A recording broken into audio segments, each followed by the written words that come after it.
గురుగారు, శ్రీరామచంద్రుడి యొక్క గుణగణాలు నేటి ఆధునిక యువతకు ఎలా మార్గదర్శకాలవుతాయి?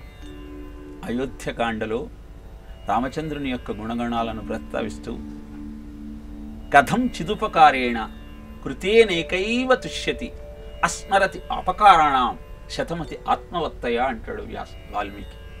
అంటే ఎవరైనా చిన్న ఉపకారం చేస్తే దాన్ని అందరికీ చెప్పుకుంటాట రామచంద్రమూర్తి. అపకారం చేస్తే ఏమోలి ఆ కాల ప్రభావము, విధి వైపరీత్యము, అలాంటి దుర్మార్గపు ఆలోచన వచ్చి ఉండవచ్చు, దాన్ని మనం ఎందుకు జ్ఞాపకం పెట్టుకోవాలి అనుకుంటట.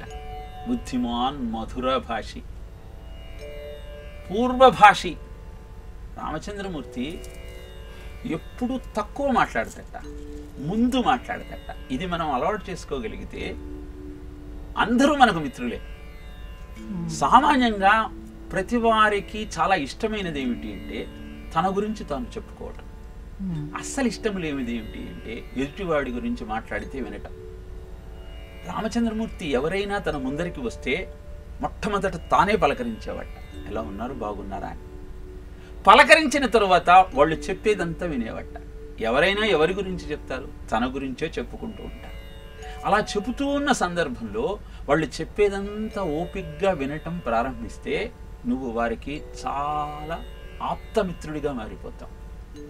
ఇలా కోపం అనేది తెలియకుండా, కోపం వస్తే దేవతలు కూడా భయపడేటువంటి అద్భుతమైన తత్వం కలిగిన రామచంద్రమూర్తి యొక్క జీవితాన్ని మనం పరిశీలిస్తే ఏనాడు తండ్రి మాటను జవదాటలేదు. అలా పితృవాక్యా పరిపాలకుడైనటువంటి రామచంద్రమూర్తి యొక్క గాథ నేటి యువతరానికి ఆదర్శం కావాలి. ప్రతినిత్యము హోనస్మిన్ సాంప్రతం లోకే గుణవాన్ కశ్చ వీర్యవాన్ ధర్మజ్ఞశ్చ కృతజ్ఞశ్చ సత్యవాక్యో దృఢవ్రతః చారిత్రేణ చ కో యుక్తః సర్వభూతేషు కో హితః అంటూ వాల్మీకి నారదుణ్ణి అడిగిన 16 గుణాలు పోతపోసినటువంటి ధర్మమూర్తి రామచంద్రమూర్తి.